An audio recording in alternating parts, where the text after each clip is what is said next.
नमस्कार। आज देखेंगे, आज जो पेपर हुआ है 025 837 उसके मैथ्स वाले पार्ट का सॉल्यूशन। देखते हैं पहला क्वेश्चन। पहले क्वेश्चन की बात करें तो पहला क्वेश्चन यहाँ सिंप्लीफिकेशन का दिया हुआ है। ऊपर लिखा है 3 + √6, इसको एक बार छोड़ दो। नीचे लिखा है 5√3 2√12। तो √12 को मैं अगर सोल्व करूं तो √12 को मैं लिखता हूँ √4 × 3। अगर 4 का रूट लिया तो कितना हो जाएगा 2√3। क्योंकि दो बार पहले से लिखा है तो 2 दूनी 4, इसको सोल्व करेंगे तो कितना आ जाएगा 4√3।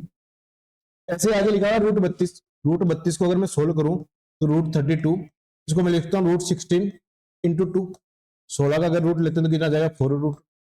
जहां √32 लिखा हुआ है वहां क्या लिख सकता हूँ 4√2।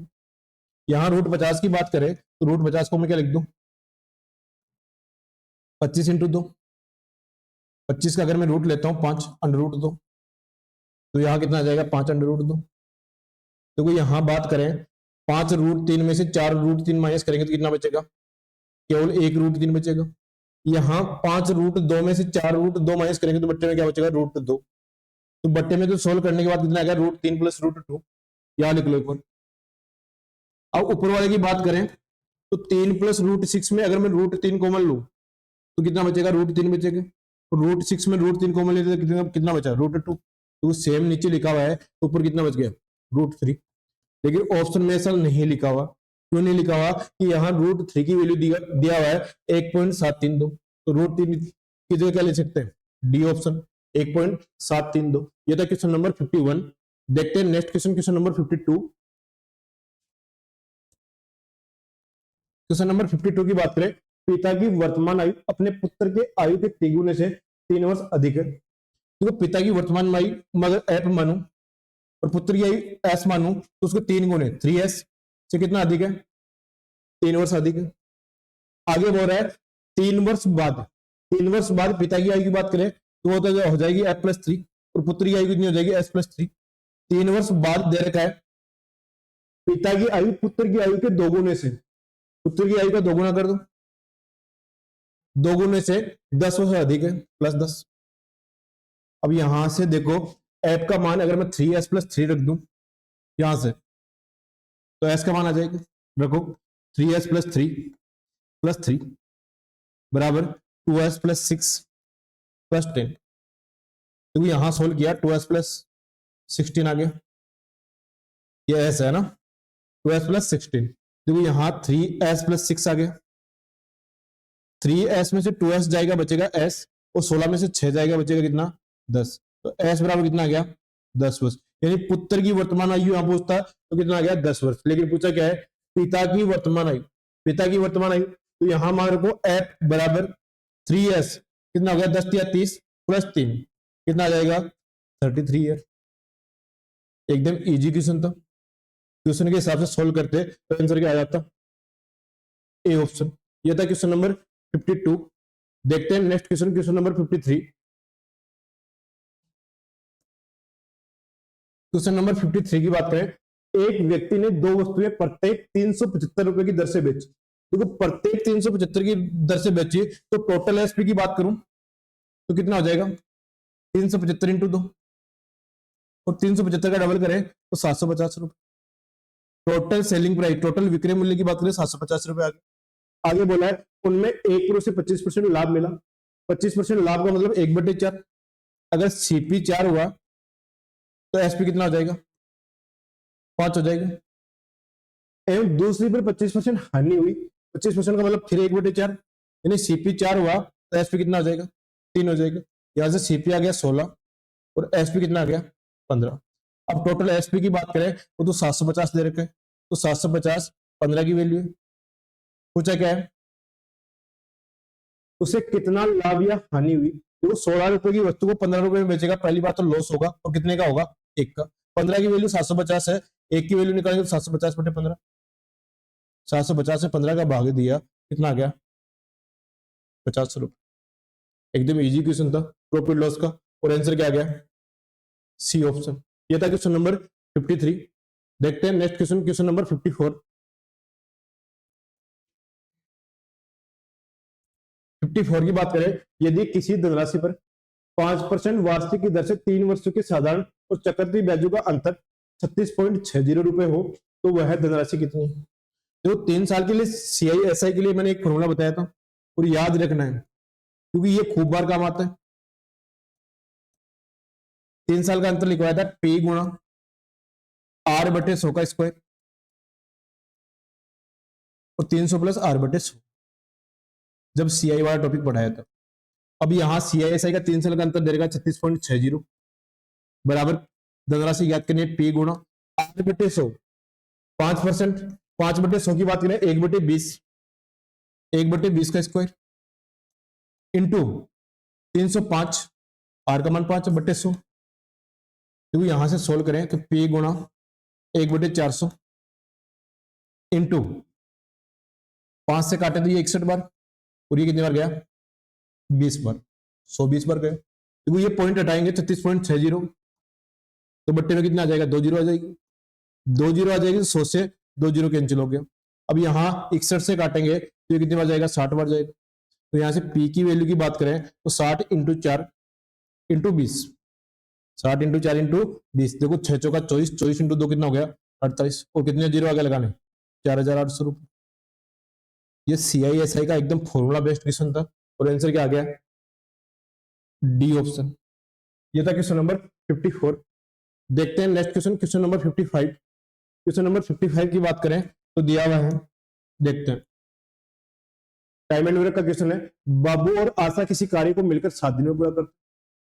आशा बाबू की तुलना में 1 से ही 3/4, देखो 1 से ही 3/4 को सिंपल फ्रैक्शन में चेंज करें तो कितना आ जाएगा 7/4। बाबू की तुलना में आशा 7/4, यानी बाबू अगर एक दिन में 4 काम करेगा तो आशा कितनी का काम करेगी 7, और ये इनकी एफिशिएंसी का अनुपात है। और आशा और बाबू मिलकर, दोनों मिलकर काम कितने दिन में पूरा करते हैं 7 दिन में।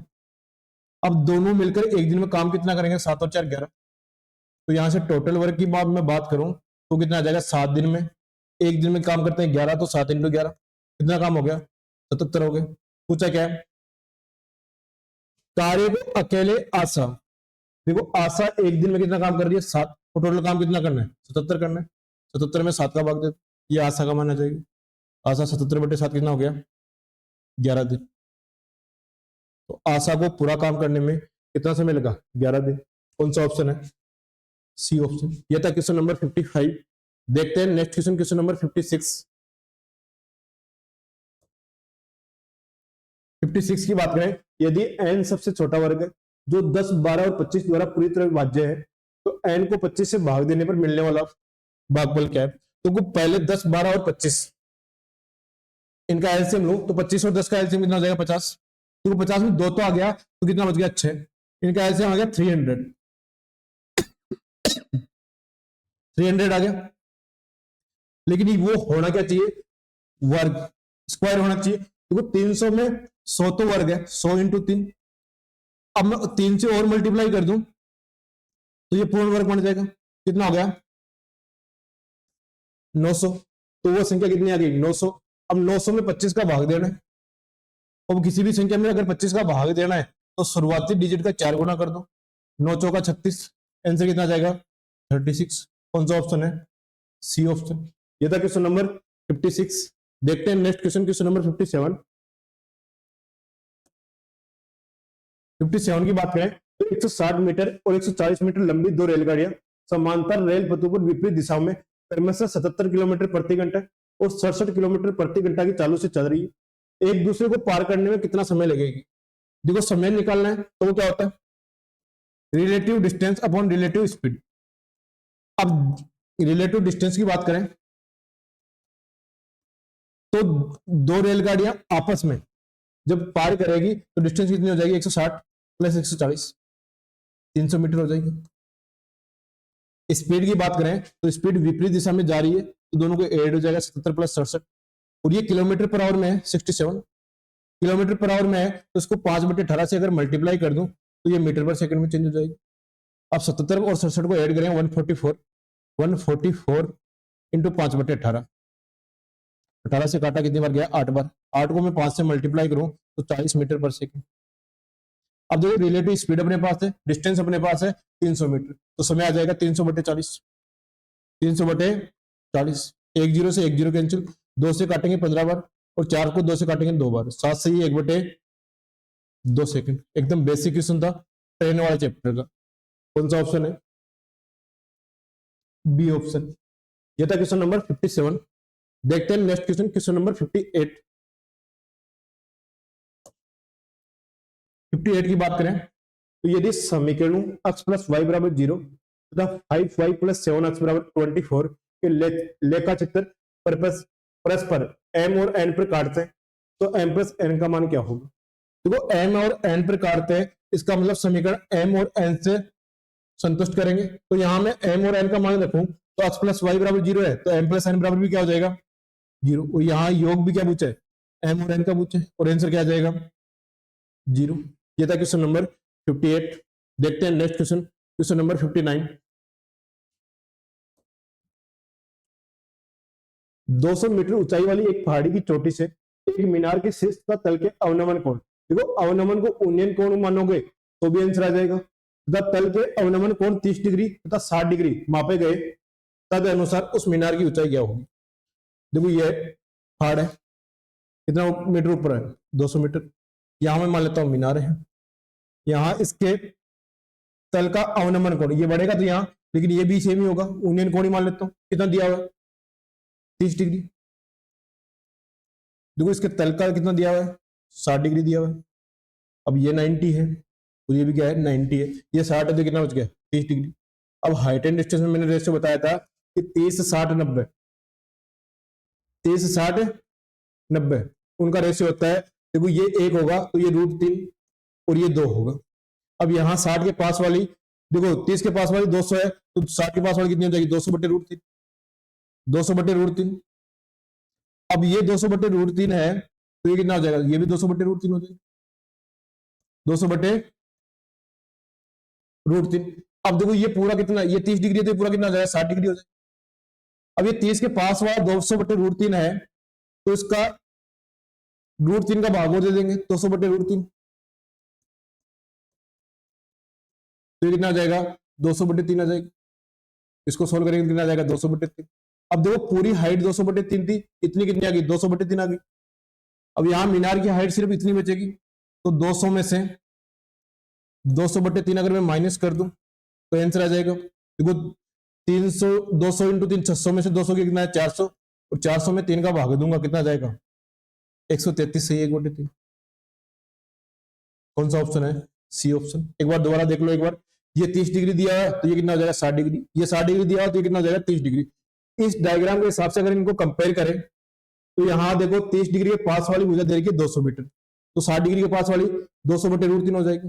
अब ये 200/√3 है तो 60 के पास वाली में √3 का भाग देना पड़ेगा फिर से, तो कितना हो जाएगा? 200/3। अब 200 में से 200/3 माइनस करेंगे तो कितना आ जाएगा? 400/3, और आंसर क्या आ जाएगा? 133 से 1/3। कौन सा ऑप्शन है? C option. ये था क्वेश्चन नंबर 59। देखते हैं question number 60। Sine theta plus cos theta बटे sine theta minus cos theta बराबर 5/4। अब देखो एक बार प्लस और एक बार माइनस, मैंने क्या बताया था? योगांतर अनुपात। एक बार अंश और हर को जोड़ दो, जोड़ोगे तो cos थीटा से cos थीटा कैंसिल हो जाएगा, तो बचेगा क्या? 2 sin थीटा। तो इस तरफ अंश और हर को जोड़ा है तो उस तरफ भी जोड़ दो, 5 और 4 9। एक बार अंश में से हर घटा दूं तो देखो sin थीटा से sin थीटा कैंसिल हो जाएगा, माइनस माइनस प्लस हो जाएगा तो क्या बचेगा? 2 cos थीटा। और 5 में से 4 गया कितना आया? 1। 2 से 2 कैंसिल हो गया, sin थीटा में cos थीटा का भाग देता हूं तो tan थीटा बराबर कितना गया? 9। लेकिन क्वेश्चन का आंसर देने के लिए अपने को मान चाहिए tan स्क्वायर थीटा का, तो tan स्क्वायर थीटा का मान निकालो तो 9 का स्क्वायर कितना आ जाएगा? 81। अब ऑप्शन में मान रखता हूं तो tan square theta plus 1, 81 plus 1 कितना हो गया? 82।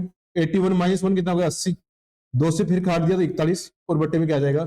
40। एकदम बेसिक क्वेश्चन था और आंसर क्या आ गया? 41/40, ए ऑप्शन। ये था क्वेश्चन नंबर 16। देखते हैं नेक्स्ट क्वेश्चन, क्वेश्चन नंबर 61।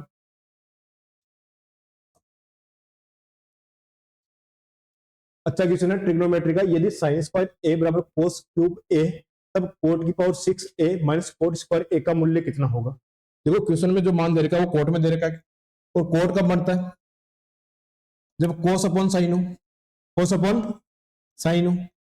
अब यहां से मैं साइन स्क्वायर ए को उस तरफ ले जाऊं तो कोस क्यूब ए, कोस क्यूब को मैं लिख दूं कोस स्क्वायर ए इंटू कोस ए, एक ही बात है, और बटे साइन स्क्वायर। तो कोस स्क्वायर ए इंटू साइन स्क्वायर कितना जाएगा कोट स्क्वायर ए। कोस ए को इसके बट्टे में ले आऊंगा, 1 कोस ए का मान होता है सेक ए, यानी जहां भी कोट स्क्वायर ए लिखा हुआ है वहां मैं क्या लिख दूं सेक ए लिख दूं। तो यहाँ कोट की पावर 6 है, तो ये कोट स्क्वायर ए का क्यूब है क्या, माइनस कोट स्क्वायर ए। अब यहां सेक स्क्वायर सेक ए का क्यूब करेंगे तो सेक क्यूब ए माइनस सेक ए माइनस सेक ए। देखो सेक ए कॉमन लिया, क्या बच गया सेक स्क्वायर ए माइनस 1 बच गया। अब सेक स्क्वायर ए माइनस 1, सेक को मैं लिख देता हूं 1 कोस ए। सेक स्क्वायर ए माइनस 1 होता है टेन स्क्वायर ए, क्या होता है टेन स्क्वायर ए, ट्रिग्नोमेट्री में पढ़ा था। टेन स्क्वायर ए को मैं क्या लिख दूं साइन स्क्वायर ए और बटे कोस स्क्वायर ए, बटे कोस स्क्वायर ए। देखो नीचे वाले को नीचे वाले से मल्टीप्लाई करेंगे तो कोस की पावर 3 हो गया, और बटे में क्या लिखा ऊपर क्या लिखा हुआ साइन स्क्वायर ए।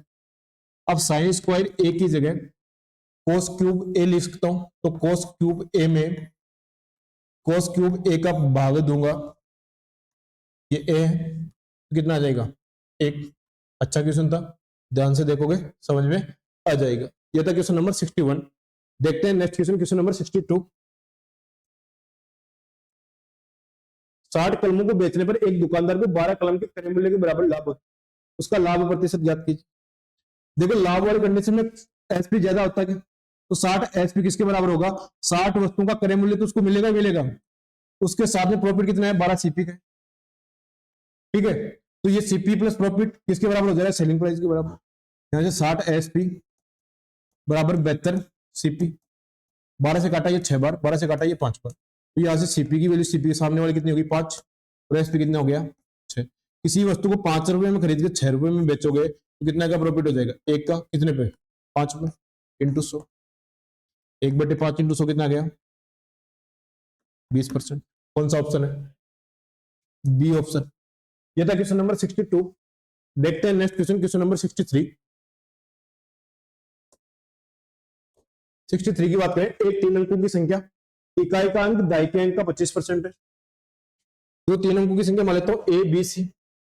अब देखो सी यहाँ इकाई का अंक है, बी यहाँ दाई का अंक है, और ए क्या है सैकड़े का अंक है। तो इस तरह से चालू करते हैं यूनिट डिजिट दाई का अंक और सैकड़े का अंक। आगे बोल रहा है दाई का अंक सैकड़े के अंक से 1 बड़ा है। यदि दाई का अंक सैकड़े के अंक का योग कितना है 7 है, और उनका डिफरेंस 1 है, तो कितना जाएगा 4 और 3, 4 और 3, ठीक है। तो दाई का अंक सैकड़े के अंक से 1 बड़ा है, तो सैकड़े का अंक अगर 3 हुआ तो दाई का अंक कितना हो जाएगा 4। और पहली लाइन में दे रखा है इकाई का अंक दाई के अंक, दाई का अंक कितना है 4 का 25%, 4 का 25% कितना हो जाएगा 1, मतलब संख्या कितनी होगी 341।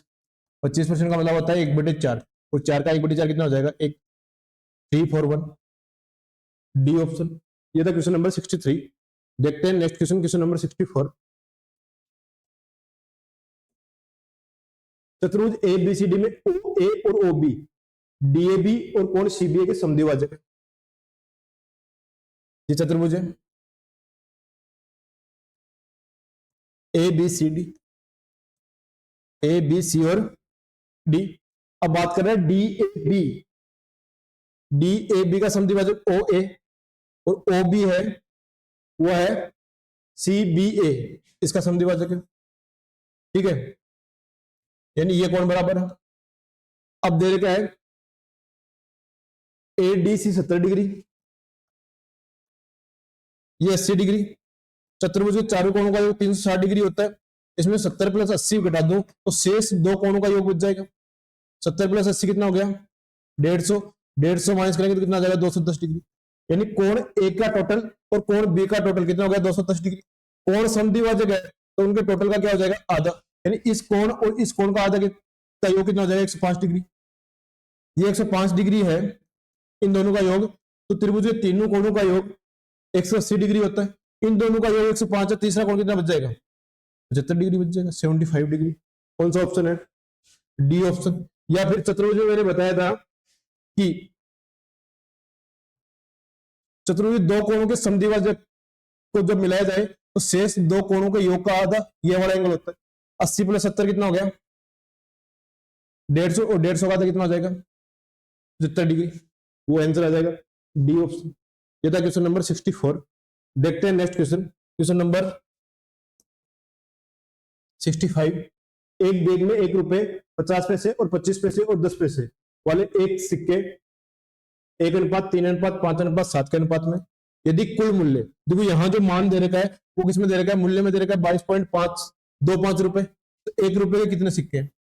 अब देखो यहाँ सिक्कों का अनुपात दे रखा है, 1 रुपए का एक सिक्का होगा तो पैसों में मूल्य कितना हो जाएगा 100 पैसे। अगर 50 पैसे के 3 सिक्के होंगे तो उनका मूल्य कितना हो जाएगा, प्राइस का अनुपात निकाल रहा हूं, ऊपर लिख रहा हूं 1 रुपए 50 पैसे 150 पैसे हो जाएगा। आगे लिखा हुआ है 25 पैसे के 5 सिक्के, 25 पैसे के कितने सिक्के हैं 5, 25 इंटू 5 कितना होगा 125, और 10 पैसे के 7 सिक्के, 10 इंटू 7 कितना हो जाएगा 70 पैसे। अब ये अनुपात आएगा प्राइस का। देखो यहां से मैं काटूं, 5 से काटा 20 बार, 5 से काटा 30 बार, और 5 से काटा 25 बार, और 5 से काटा 14 बार, ये इनकी प्राइस का अनुपात आ जाएगा। और प्राइस दे रखी है 22.25, टोटल दे रखी है, और इनका टोटल करूं तो 50 और 25 75 और 14 कितना होगा 89। अब यहां से एक के पैसों का निकालूं 1 रुपए के तो 20, और 20 रुपए के जितने सिक्के होंगे उतना ही मूल्य होगा। ये कितना गुना है 4 गुना है, और 20 में 4 का भाग दिया तो 5 रुपए, 20 रुपए 1 रुपए के सिक्के के 5 रुपए होंगे, और 5 रुपए में 1 रुपए के सिक्के कितने होंगे 5 होंगे, 5 सिक्के। 5 रुपए में 1 रुपए के सिक्के कितने होंगे 5 होंगे, 5 सिक्के। कौन सा ऑप्शन है, ए ऑप्शन। तो देखो यहां ध्यान रखने वाली बात क्या होती है, यहां अगर कुल मूल्य दे रखा है तो ये अनुपात किसमें चेंज करना पड़ेगा, प्राइस में। यहाँ सिक्कों की संख्या दे रखी है तो ये सिक्कों की संख्या का अनुपात तो पहले ही दे रखा था। ये था question number 65। Question number 66, x square plus 1/x square बराबर -1। तो देखो ये वाली कंडीशन अलजेब्रा में आपको लिखवाई थी, x की पावर 6 बराबर कितना होता है 1 होता है। इस हिसाब से सोल्व करें तो ये भी 1 हो जाएगा, ये भी 1 हो जाएगा, ये भी 1 हो जाएगा, तो 1 + 1 + 1 + 1 + 1 कितना आया 4। कौन सा ऑप्शन है, सी ऑप्शन। या फिर देखो आया कैसे, इसको मैं इस तरह बनाऊंगा x square plus 1/x square plus 1 बराबर 0।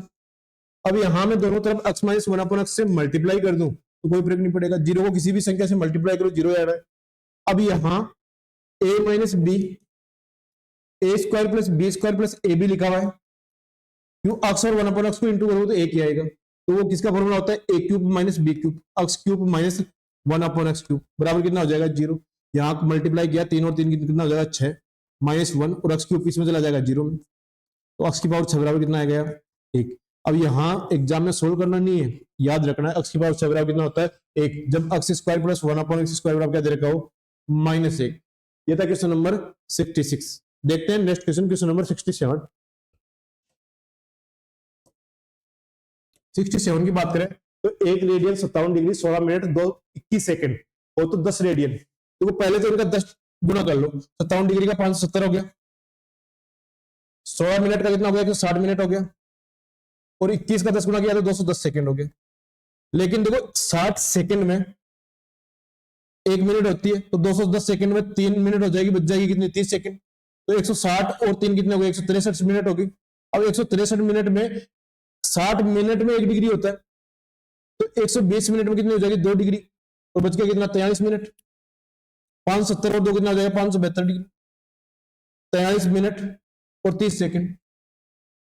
कौन सा ऑप्शन है, बी ऑप्शन। यह था क्वेश्चन नंबर 66।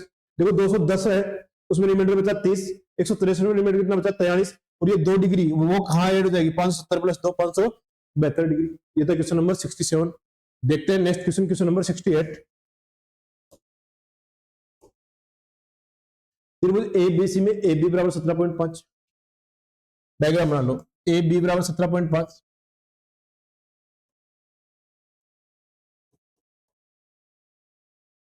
ए सी बराबर 9 सेंटीमीटर, और डी बी सी पर एक बिंदु इस प्रकार है एडी परपेंडिकुलर बी सी। देखो परपेंडिकुलर होगा इसका मतलब ये हाइट है, और इसकी एडी की लंबाई दे रखी है, वो दे रखी है 3 सेंटीमीटर।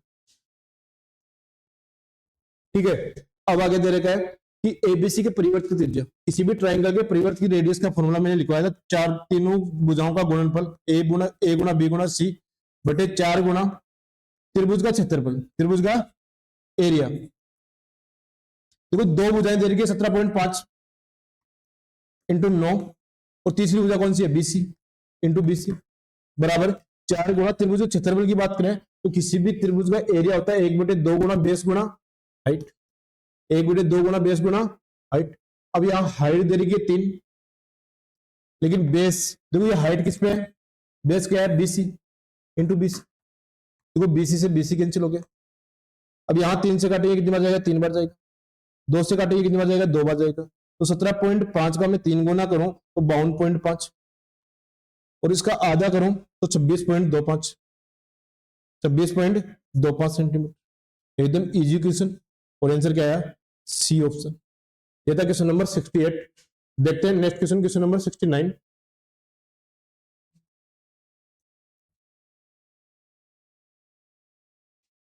दिया गया क्वेश्चन है, प्रथम 3 वर्षों के उर्वरकों के औसत उत्पादन का अंतिम 3 वर्षों के औसत उत्पादन का अंतर कितना होगा।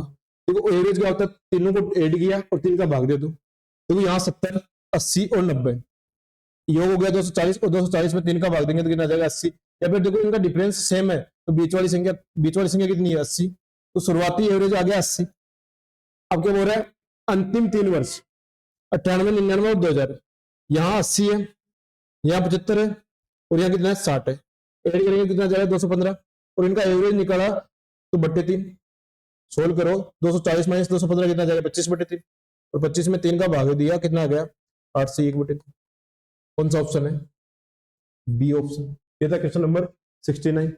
देखते हैं next question, question number 70। Question number 70 की बात करें तो यहां दिया वर्ष 1998 का 2000 के उर्वरकों का कुल उत्पादन, 98 और 2000 को ऐड कर दूं, 98 ये लिखा और 2000 ये लिखा हुआ। 98 में टोटल है 80, और इसमें 2000 में है 75, दोनों का ऐड करेंगे 155। आगे दिया हुआ है 97 तथा 99, 97 यहां लिखा हुआ है 90, और 99 कितना है 60, 150, 150, दोनों का टोटल कितना जाएगा 150 का कितना परसेंटेज, 155/150 और इंटू 100 परसेंटेज में चेंज हो जाएगा। तो देखो 50 का 2 गुना और 50 का 3 गुना, 155 का 2 गुना 310, और इसमें 3 का भाग देंगे तो 3 बार, तो 310 में 103 बार गया, रिमाइंडर कितना बच गया 1 बार, 103 से 1/3। कौन सा ऑप्शन है, ए ऑप्शन। ये था क्वेश्चन नंबर 70। देखते हैं नेक्स्ट क्वेश्चन, क्वेश्चन नंबर 71। 71 की बात करें, वह वर्ष कौन सा था जिसमें पिछले वर्ष में उर्वरकों के उत्पादन की तुलना में अधिकतम प्रतिशत वृद्धि हुई है। 1996 पहला ऑप्शन दिया हुआ है। 1996 को 1995 से कंपेयर करें तो देखो कितना बड़ा है, 10 बड़ा है 70 पे। पहला ऑप्शन 10/70 यानी 1/7। बी ऑप्शन को चेक करें तो यहां दिया 1997, 1997 में 80 से 90 हुआ है, मतलब 10 बड़ा है, फिर 80 पे 1/8। और सी ऑप्शन की बात करें तो 1999 पिछले वर्ष की तुलना में कमी हुई है, तो ये तो ऑप्शन आ ही नहीं सकता।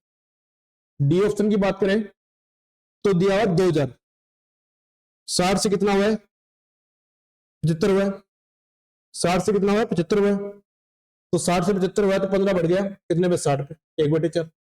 देखो 1/7, 1/8 और 1/4, एक के बट्टे में जितनी संख्या छोटी होगी उतनी बड़ी होगी, तो 1/4 सबसे बड़ा है और अधिकतम पूछा है, तो कौन सा ऑप्शन आ जाएगा, डी ऑप्शन। यह था क्वेश्चन नंबर 71। देखते हैं next question, question number 72। A B से 20% कम है, सोल्व करते जाओ साथ साथ। ए बी से 20% कम है, 20% को मैं लिखूं 1/5, यानी बी 5 है तो ए कितना होगा 4। सी डी से 30% अधिक है, इसको छोड़ दो क्योंकि यहां ए और बी दोनों नहीं आ रहे। डी ए से 25% कम है, ए से 25% मतलब 1/4, और 4 का 1/4 निकाला, 4 का अगर मैं 1/4 निकालू तो 1 होगा, 4 से 1 कम हुआ तो कितना हुआ 3। आगे बोल रखा है दूसरी लाइन सी डी से 30% अधिक, देखो 3 का 3% निकालू, या फिर मैं इसको 300, 400 और 500 कर लेता हूं जिससे परसेंटेज निकालना आसान हो। 300 का 30% कितना हो गया 390, 300 का 30% हो गया 90, 390 हो गया। अब यहां सारे ऑप्शन दे रखे बी और सी में, बी और सी में दे रखे तो सी बटे बी में अगर निकालूं तो 390/500, 1 0 से 1 0 कैंसिल हो गया, इसका मैं डबल करूं 39 इंटू 2 78, 50 इंटू 2 कितना हो गया 100। अब देखो 78 में अगर मैं 100 का भाग दूं तो 0.78 और 20 तरफ आ जाएगी, सी बराबर 0.78 बी। कौन सा ऑप्शन है? B option. ये था क्वेश्चन नंबर 72। देखते हैं नेक्स्ट क्वेश्चन, क्वेश्चन नंबर 73। 73 की बात करें तो एक व्यक्ति ने 3 वस्तुओं में से प्रत्येक को 3000 रुपए में खरीदा। उसने इन वस्तुओं को क्रमशः 10% लाभ, 5% लाभ और 15% हानि पर बेचा। उसके द्वारा प्राप्त कुल लाभ या हानि ज्ञात करें। देखो तीनों का सीपी सेम है क्या? तो मैं यार 3000 की बजाय सबको मैं मान लेता हूँ 100 मान लेता हूँ, 200 मान लेता हूँ। तो पहले में 10 का लाभ, दूसरे में 5 का लाभ, तीसरे में 15 की हानि। अब तीनों को अगर ऐड करूंगा 10 + 5 - 15 यानी 0। और 0 का मतलब क्या होता है? न लाभ न हानि, नो प्रॉफिट नो लॉस। कौन सा ऑप्शन है? D option. यह था क्वेश्चन नंबर 73। देखते हैं next question, question number 74। Cot theta बराबर √7। तो cosec square theta minus sec square theta बटे cosec square theta plus sec square theta.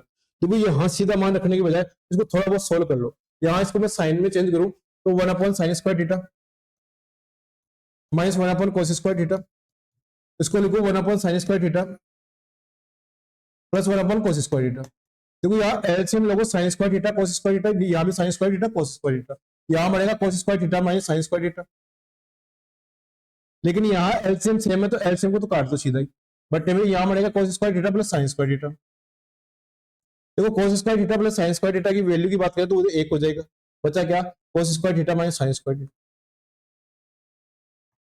अब यहां मान जो दे रखा है वो कोट थीटा का दे रखा है, और cot theta right angle triangle की बात करें, ये थीटा मानो तो ये बेस हो जाएगा, ये परपेंडिकुलर हो जाएगा और ये हाइपोटेन्यूस हो जाएगा। कोट थीटा होता है बेस अपॉन परपेंडिकुलर, यानी बेस का मान √7 है और परपेंडिकुलर का मान कितना है? 1 है। तो √7 ये 1, तो हाइपोटेन्यूस क्या हो जाएगा? √b² + p²। b का स्क्वायर करेंगे 7 और p का स्क्वायर करेंगे 1, √8 आ गया। अब यहां बात करें cos स्क्वायर थीटा, वो क्या होता है? बेस बटे हाइपोटेन्यूस और इसका स्क्वायर करते हैं b² बटे h² माइनस p² बटे h²। अब h² कॉमन लिया तो b² माइनस ये एलसीएम लिया तो b² माइनस p²। b का मान यहाँ क्या है? √7, 7 माइनस 1 और h² का मान कितना हो जाएगा? √8 के स्क्वायर कितना हो जाएगा? 8। 7 माइनस 1 कितना हो जाएगा? 6/8। 2 से काटेंगे कितना जाएगा? 3/4। अच्छा क्वेश्चन था, सोल्व करोगे तो समझ में आ जाएगा। ये था क्वेश्चन नंबर 74। देखते हैं नेक्स्ट क्वेश्चन, आज के पेपर का last question, question number 75। AB + BC + CA बराबर 8, A² + B² + C² बराबर 20। तो 1/2 A + B + C, A - B² + B - C² + C - A² का संभावित मान है। तो ये जो फॉर्मूला होता है वो होता है AQ + BQ + CQ - 3ABC का। लेकिन इसके फॉर्मूले होते हैं 2। पहला जो इसमें दिया हुआ A + B + C बटे में 2 A - B² + B - C² + C - A²। और इसके बराबर में लिख सकता हूं, इसका एक फॉर्मूला होता है A + B + C, A² + B² + C² -AB - BC - C। और ये दोनों फॉर्मूले मैंने अलजेब्रा में लिखवाए थे, यानी इसकी जगह मैं सीधा ये लिख सकता हूं। लेकिन इसके लिए अपने ये वैल्यू अपने पास है, ये वैल्यू अपने पास है, तो 20 में से 8 गया तो ये तो कितना देगा? 12 आ जाएगा। लेकिन 12 into A + B + C, 12 into A + B + C, तो यहां किसका मान निकालना पड़ेगा? A + B + C का। और ये कैसे निकाल सकते हैं कि A + B + C का अगर मैं स्क्वायर करूं तो वो होगा A² + B² + C² plus 2 into AB + BC + C। Algebra में एक फॉर्मूला लिखवाया था। यहाँ 20 इसका मान दे रखा है, इसका मान दे रखा है 8, 8 दूनी कितना हो जाएगा? 16, और 20 और 16 कितना हो गया? 36। अब दोनों तरफ रूट करूं तो A + B + C की वैल्यू कितनी आ गई? 6। अब देखो 12 को किससे इंटू करना है? A + B + C से।